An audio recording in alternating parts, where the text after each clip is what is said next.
jamaah. Yeah. Alhamdulillah.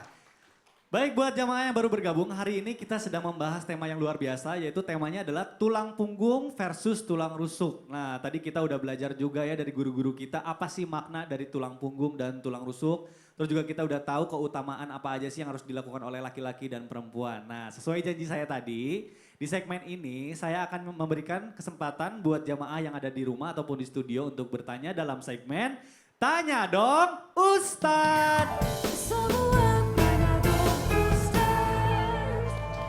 Tepuk tangan dulu dong Bu. Ini udah banyak banget nih pertanyaan yang masuk ke sosial media kita. Nah, maka sebelum itu saya ingin panggilkan dulu guru kita untuk berdiri di tengah-tengah sini. Ustadz Syam. Baik, bismillah. Baik Ustadz Syam nih udah banyak banget pertanyaannya. Langsung kita jawab aja. Ya. Yang pertama nih di Tanya Dong Ustadz. Yeah. Dari Instagram hamba Allah. Assalamualaikum Ustadz atau Ustazah. Waalaikumsalam warahmatullahi wabarakatuh. Saya mau tanya, saya ibu rumah tangga yang merintis bisnis sendiri. Terkadang penghasilan saya sewaktu-waktu melebihi suami. Nah, bagaimana caranya mengendalikan diri saya supaya tetap tawadu dan tidak menyombongkan diri atas apa yang sudah saya capai terlebih kepada suami saya. Mohon pencerahannya. Gimana tuh Ustaz? Wa ibadur rahmanil ladzina yamshuna 'alal ardi hawnan wa idza khatabahumul jahiluna qalu salama. Maka adanya uang tadi, adanya penghasilan yang lebih tinggi terkadang membuat seseorang merasa lebih daripada orang lain, padahal dalam sekejap Allah bisa cabut kenikmatan itu kalau kita sadar. Maka yang membuat kita sadar tidak lain dan tidak bukan adalah ilmu pengetahuan. Semakin sering ibu bertanya seperti ini, semakin ibu sadar akan hakikat daripada rezeki itu, maka semakin hilanglah kesombongan di dalam diri seseorang. Maka kata Allah dalam ayat tadi, ibadur rahman, hamba Allah yang dekat dengan ar-Rahman, dekat dengan kasih sayang Allah adalah mereka yamshuna 'alal ardi hauna, mereka yang berjalan di atas muka buminya Allah dengan rendah hati. Kalau dikatakan muka bumi, suami itu penghuni bumi bukan Bu? Penghuni bumi. Anak-anak penghuni bumi bukan Bu? Maka seakan-akan Allah mengatakan siapapun yang engkau ajak bicara di atas muka buminya Allah, baik anakmu, baik suamimu, baik istrimu, baik orang tuamu, baik muridmu, baik gurumu, siapapun itu maka engkau harus rendah hati di hadapan mereka. Tes rendah hatinya bagaimana? Idza khatabahumul jahilun qalu salama. Maka ketika ibu tadi mempunyai penghasilan yang lebih tinggi, kadangkala suaminya kan lebih sombong. Walaupun kau penghasilanmu lebih tinggi, kau tetap surgamu ada pada saya. Jengkel enggak Bu kalau kayak gitu Bu? Jengkel. Sudah dia yang tidak kerja, sudah dia yang penghasilannya lebih rendah, ibu yang lebih tinggi penghasilannya, malah suaminya yang lebih sombong. Ibu marah enggak Bu? Kata ibu, saya bisa lebih mandiri daripada kau, tanpa kau pun aku bisa hidup. Maka kata Al-Quran, qalu salama. Jangan katakan seperti itu, karena itu membuat kita sombong di hadapan dia. Dan itu bukan ciri orang-orang yang dekat dengan Allah. Cirinya orang yang dekat dengan Allah, digituin dia mengatakan salama. Benar sekali, memang surgaku ada pada dirimu, maafkan kalau aku berlaku sombong padamu. Tapi ini butuh latihan, butuh latihan. Memang gak ringan, tapi insya Allah kalau bisa akan mendapatkan pahala yang luar biasa. Baik, Masya Allah, tepuk tangan dulu dong Bu. Luar biasa. Nah, selanjutnya pertanyaan kedua nih. Tanya dong Ustadz. Iya. Dari hamba Allah nih. Salam Ustadz. Ada nih teman saya ibu-ibu. Hobi banget nyerobot antrian orang lain. Sampai orang yang ngelihat atau bahkan jadi korban tuh suka kesel sendiri. Karena susah ngasih taunya. Nah itu gimana sebaiknya cara ngasih tahu orang yang suka nyerobot antrian orang lain biar sadar. Soalnya istri itu kan ibarat tulang rusuk yang bengkok dan susah dikasih tahu. Tapi kalau gini kan jadi ngerugiin orang lain. Wah ini kayaknya bertanya sambil marah-marah juga nih. Gimana nih Ustadz? Udah kesel banget kayaknya. Oh Masya Allah, kalau yang Syam denger nih ya, kan Syam belum punya pengalaman. Jadi ternyata wanita itu lebih sering memakai perasaannya. Maka tegurnya juga pakai perasaan, jangan pakai logika. Jangan sama ibu-ibu, mikir dong Bu, ibu kan datangnya belakangan, mikir dong. Oh nggak bisa digituin, tambah baper dia. Jadi kita pakainya pakai perasaan ibu, bayangin Bu, kita semua punya kepentingan yang sama. Bayangin kalau misalnya ibu di depan terus ada yang nyerobot ibu, jadi disuruh dia bayangin Bu, bayangin Bu, bayangin Bu. Akhirnya dia merasa malu sendiri, akhirnya dia ingin merasakan penderitaan orang lain. Kalau ibu-ibu tuh saya rasa ibu-ibu di sini pun dibilangin juga kadang-kadang ngeyel ya Bu ya. Masa Bu? Alhamdulillah pagi-pagi udah ngaku dosa ya Bu ya. Itu namanya muhasabah. Maka ketika seseorang dikasih tahu beda-beda cara mendakwahi orang lain. Karena beda-beda mad'unya, beda-beda orang yang akan didakwahi. Contoh ibu-ibu yang suka nyerobot antrian orang lain, maka kasih taunya pakai perasaan, jangan pakai logika. Insya Allah kalau dikasih tahu dengan hati, dari hati ke hati. Apalagi mungkin yang nanya ini sama-sama ibu-ibu. Dari hati ke hati insya Allah bisa menyampaikan pesan yang tadi. Insya Allah bisa menyampaikan dakwah yang tadi. Tapi suka kesel emangnya kalau ada orang yang suka nyerobot antrian kayak gitu ya. Kebiasaan Iya, itu kebiasaan. biasanya. Biasa ya kata Ustadz Maulana tadi sen kiri belok kanan gitu. Iya, Parkir itu kebiasaan sembarangan. buruk Makanya yang di mall-mall tuh ada dikhususkan ladies parking. Karena hanya ladies yang bisa mengalahkan ladies. Masya Allah. Boleh tepuk tangan dulu dong Bu buat guru kita Ustaz. terima kasih. Terima kasih silakan Ustaz. Jadi mungkin kalau kita ingin ngasih tahu orang, mungkin maksud kita baik, tapi kita juga harus tahu caranya ya Bu supaya orangnya. Karena kalau dimarahin atau dikasarin, nggak berubah juga, mungkin caranya yang lebih halus boleh dicoba. Baik Bu, masih semangat nggak Bu? Boleh tepuk tangannya lebih keras lagi Bu. Masya Allah, nah, baik. Selanjutnya saya akan melanjutkan pembahasan kita, tentunya lebih dalam lagi. Saya akan panggilkan dulu guru kita yang satu ini, Ustadz Maulana. Waduh, aduh semangat sekali Ustadz Maulana ini ya. Ustadz, Ya. nih saya pengen nanya nih, biasanya kan suami istri, nah suami itu kan biasanya tulang punggung keluarga. Tulang punggung Nah, keluarga. pasti yang jadi masalah di dalam keluarga itu adalah keuangan. Itu tuh aduh Keuangan, pasti aja jadi Iya. masalah utama.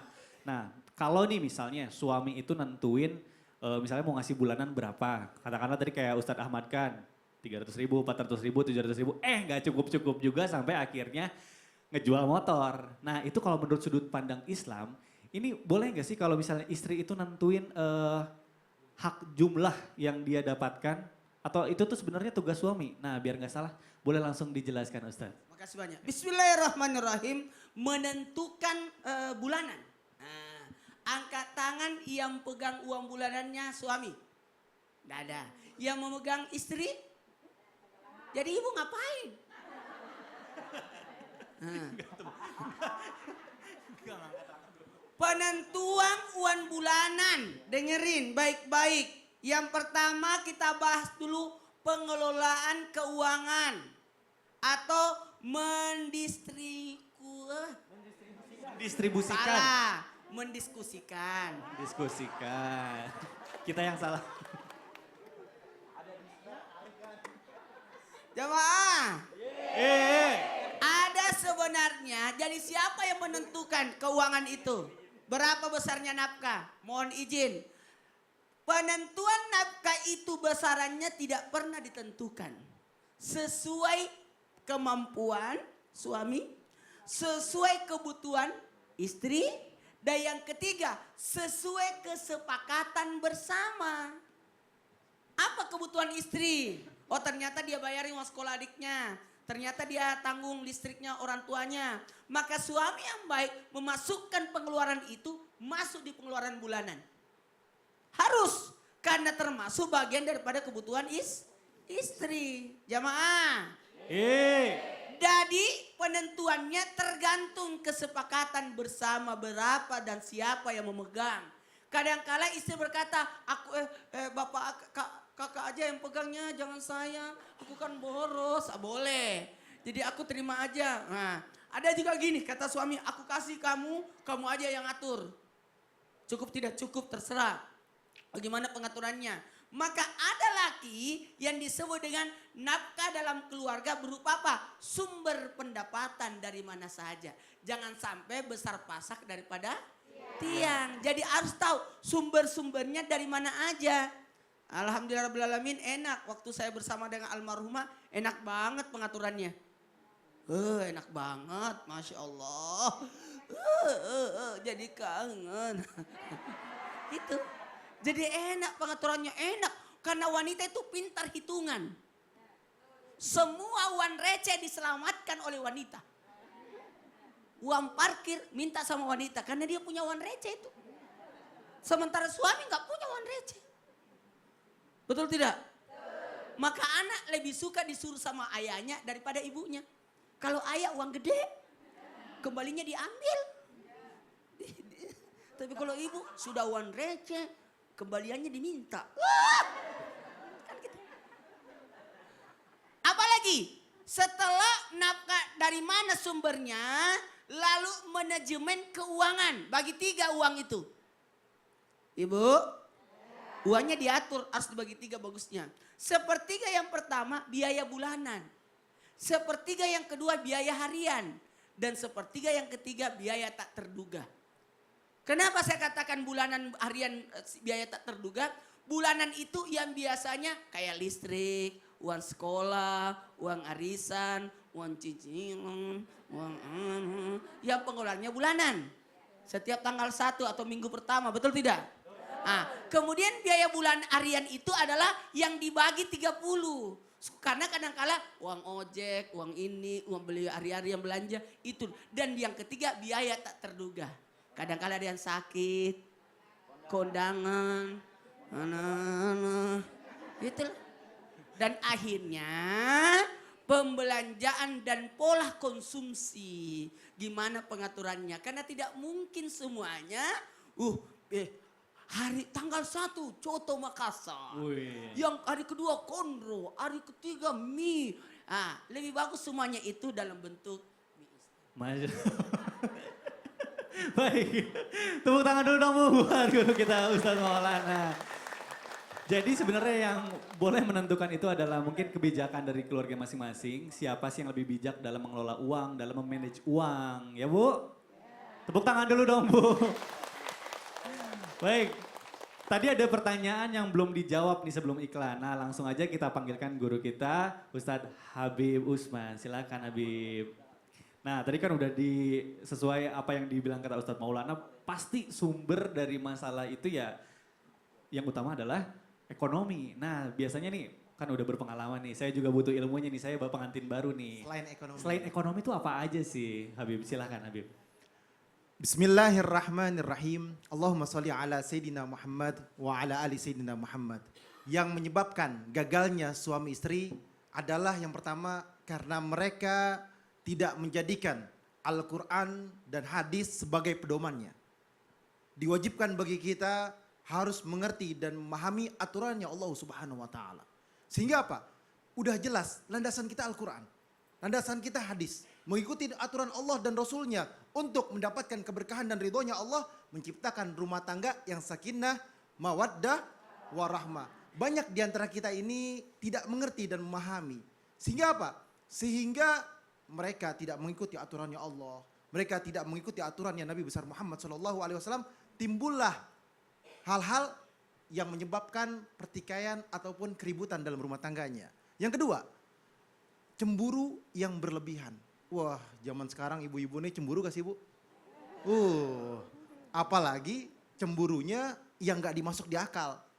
Ngapain sih WhatsAppan terus? WhatsAppan sama siapa? Itu mojok di depan ngapain tuh? Atau dia lagi di kamar mandi, ngapain sih di kamar mandi lama banget? Wah curiga.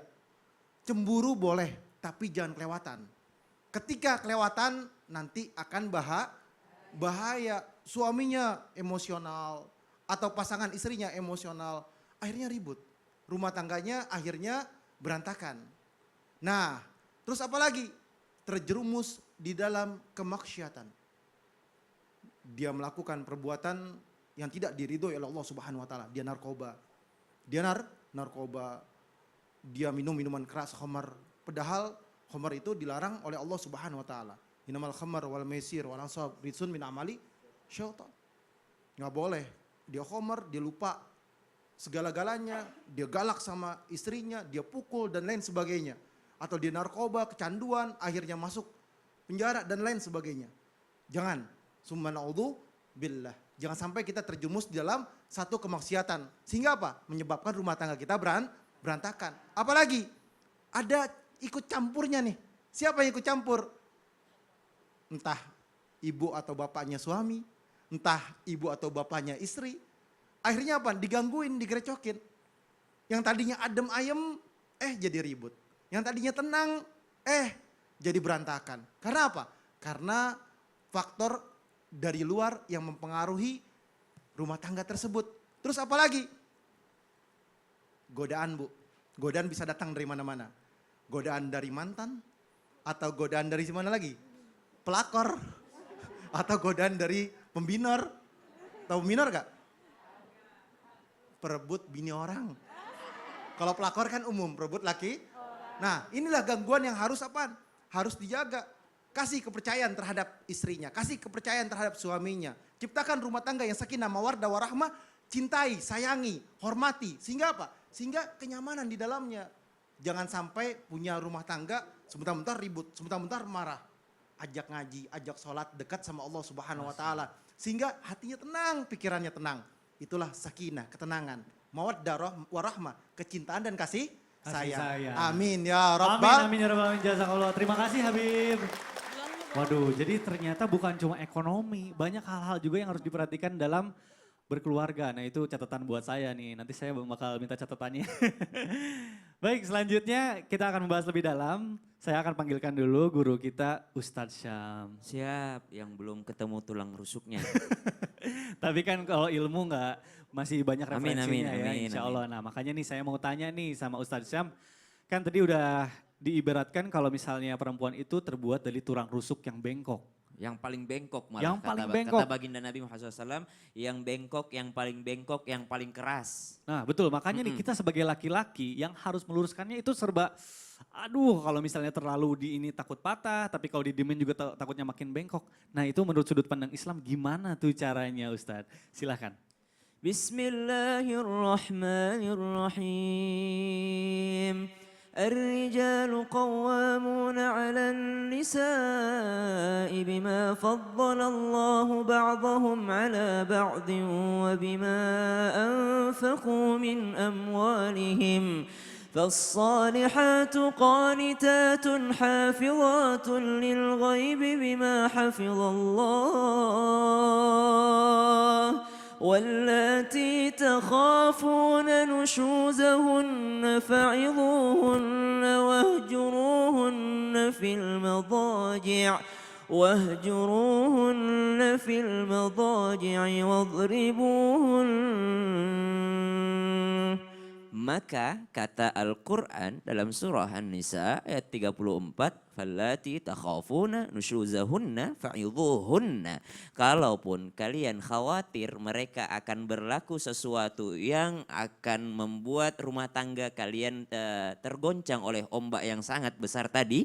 Kan wanita itu Bu, kita sepakat semua daripada tulang rusuk yang bengkok, kata baginda Nabi Muhammad SAW. Kalau engkau paksa meluruskannya, engkau akan mematahkannya, kata Nabi. Tapi kalau engkau membiarkan dia, maka dia akan bengkok selamanya. Wa fiha iwaj. Maka kata baginda Nabi, al-mar'atu kaddila. Seperti tulang rusuk yang bengkok yang kau paksa luruskan, dia akan patah, dan patahnya adalah tolaknya. Maka kata Al-Quran, jadi bagaimana cara mengingatkannya? Fallati takhafun nusyuzahun, maka pelanggarannya disebut dengan nusyuz. Fa'idhuhunna, maka nasihatkan dia. Ibu, pernah dengar mau'idhah hasanah? Kalimat mau'idhah hasanah, apa maksudnya Bu mau'idhah hasanah? Mau'idhah hasanah adalah nasihat yang baik. Bagaimana itu mau'idhah hasanah? Mau'idhah hasanah tuh Bu, contohnya kayak gini Bu. Waktu Hasan Husain cucu baginda Nabi Muhammad SAW radhiyallahu anhuma, keduanya Allah ridhai mereka, maka ketika mereka melihat ada orang tua berwudu dengan salah caranya, maka kata mereka, bagaimana ya cara kita mau'idhah hasanah sama dia ya? Dia kan lebih tua daripada kita, takutnya dia tersinggung. Maka dua orang anak kecil ini datang kepada dekatnya. Kata adiknya, Hasan, kakak, entar aku pura-pura salah wuduknya. Kalau aku salah kau tegur aku, tapi gedein suaramu ya biar dia denger. Maka dia pura-pura salah wuduknya, maka dia gedein. Husein gak kayak gitu wuduknya. Wuduk yang bener tuh kayak gini. Si kakek itu denger, jangan-jangan saya. Wih saya itu kayak gitu wuduk saya.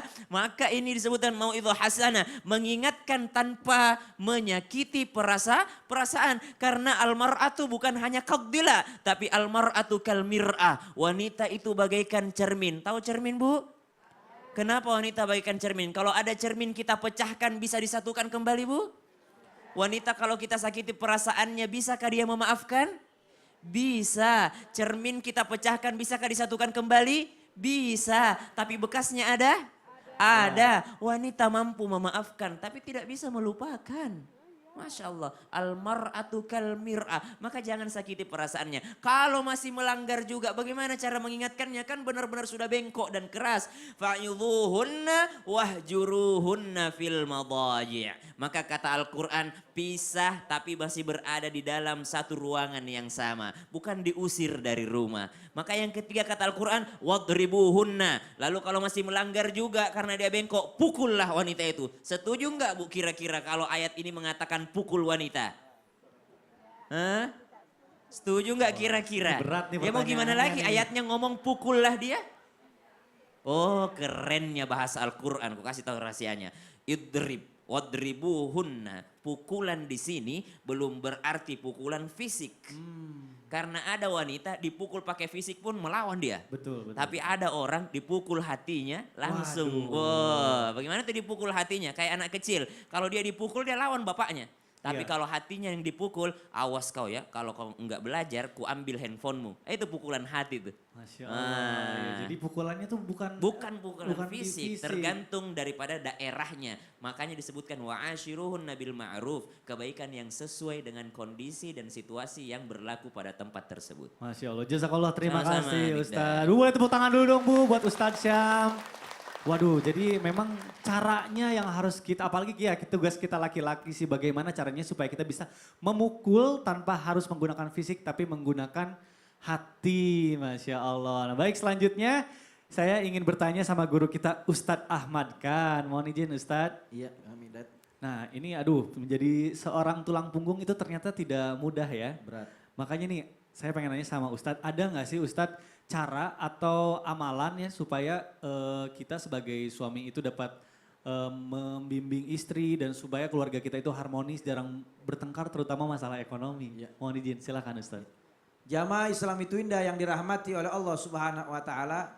Bagaimana agar rumah tangga kita sakinah, mawaddah warahmah, rumah tangga kita tidak ada yang namanya pertengkaran, agar bisa harmonis sampai akhir ajal menjemput kita, maka ada beberapa hal yang harus kita perhatikan. Yang pertama, suami dan istri itu harus memahami kewajiban dan hak sebagai seorang suami dan istri. Suami mesti tahu apa saja kewajiban dan haknya, istri juga mesti tahu apa saja hak dan kewajibannya. Lalu setelah mengetahuinya, maka melaksanakan dengan sebaik-baiknya. Sebagaimana di dalam hadis baginda Rasul Nabi Muhammad SAW, di antara hak-hak istri yang harus didapatkan, yang diberikan oleh suaminya, an yut'imaha idza ta'ima. Kalau suami makan, maka berikan makan kepada istri sesuai dengan apa yang dimakan oleh suaminya. Wa an yaksuha idza tasa, berikan pakaian sesuai dengan pakaian yang dipakai oleh suaminya. Kalau suami makan enak, kasih istri makan yang enak. Jangan suami makan enak, bininya makan makanan yang sisaan. Suami pakai baju yang bagus, yang mahal, yang bermerek, istri belikan juga yang sama. Jangan suami pakai pakaian bagus yang mahal, istri yang obralan, yang keteknya bolong. Jangan. Ini kewajiban yang harus dijalankan. Memahami hak dan kewajiban sebagai suami dan istri. Begitu juga menjadi seorang istri itu mesti paham apa saja dia punya kewajiban dan tugasnya. Idza nadarta ilaiha saratka. Sebaik-baiknya perempuan kata Nabi kalau dipandang suami maka senyum, menggembirakan suami. Dipandangnya sejuk pandangannya. Jangan dipandang suami cemberut. Muka ditekuk kayak dompet tanggung bulan. Lah dompet tanggung bulan kan gak pernah dibuka, ditutup aja. Udah KTP mati 2 bulan. Kagak ada isinya. Ya, tuh jangan begitu Bu. Di hadapan suami mesti senyum. Ini kagak, kadang-kadang kalau di hadapan suami cemberut. Tapi di hadapan orang lain kadang-kadang senyum-senyum. Bahkan kadang-kadang suka senyum-senyum sendiri. Ya, naudzubillah min dzalik. Ya Bu ya, ini mesti paham. Lalu kemudian kata Rasulullah SAW, sebaik-baik perempuan itu wa idza amarta ilayya syarat atau atka. Kalau seandainya diperintah oleh suami mesti taat. Dan juga menjaga dia punya harga diri dan juga menjaga hartanya suami. Ini kita mesti paham dulu kalau mau rumah tangga harmonis. Hak-hak suami dan istri setelah mengetahuinya lalu amalkan sebaik mungkin. Yang kedua, kalau rumah tangga pengen harmonis, hadirkan Allah di dalam rumah tangga kita. Bagaimana menghadirkan Allah dalam rumah tangga kita? Sholat 5 waktu. Perbanyak baca Al-Quran. Karena sesungguhnya Rasul bersabda, Al-buyut alladzi lam yuqra fil Qur'an yakillu khairahu wa yaktsuru syarrahu wa yadhiku ala ahli. Rumah yang kalau penghuninya nggak baca Quran, maka sedikit sekali kebaikannya, banyak keburukannya, dan penghuninya bakal berantem terus, nggak bakal betah di rumah. Yang ada ribut mulu laki bini. Dapur pindah ke ruang tamu. Pada melayang semua. Kenapa? Karena nggak menghadirkan Allah dalam rumah tangga. Kalau menghadirkan Allah, jujur. Makanya kenapa ada suami yang nggak jujur? Karena nggak bersyukur kepada nikmat yang Allah berikan kepada suaminya. Jadi pada saat istri lagi benah-benah lemari, tiba-tiba di selipan baju nemu duit. Suami tanya, tuh bini tanya sama suaminya. Iya, bang, ini duit apaan bang? Yang mana? Itu di selipan lemari. Yang mana sih? Itu yang bertumpuk di selipan lemari. Oh, itu duit sial mah. Maksudnya duit sial? Iya sial banget, udah gua umpetin ketahuan juga sama lu. Kenapa begitu? Karena mungkin saja punya bininya kurang bersyukur, kurang terus. Ya, maka hadirkan Allah dalam rumah tangga. Yang terakhir kita contoh rumah tangga baginda Rasul Nabi Muhammad SAW. Dan doanya dibaca, Rabbana hablana min azwajina wa dzurriyyatina qurrata ayun waj'alna lil muttaqina imama. Itu begitu doanya Bu, boleh dicatat nanti ya. Yes, ya. Masya Allah, terima kasih Ustadz.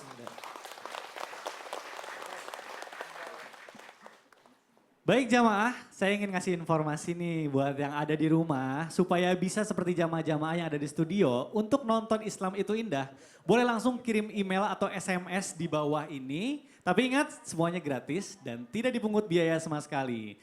Baik, selanjutnya setelah ini kita akan membahas ada sebuah berita yang lagi viral nih. Mau tahu kan apa? Jadi jangan kemana-mana, tetap di Islam itu Indah. Jamaah, oh jamaah, alhamdulillah.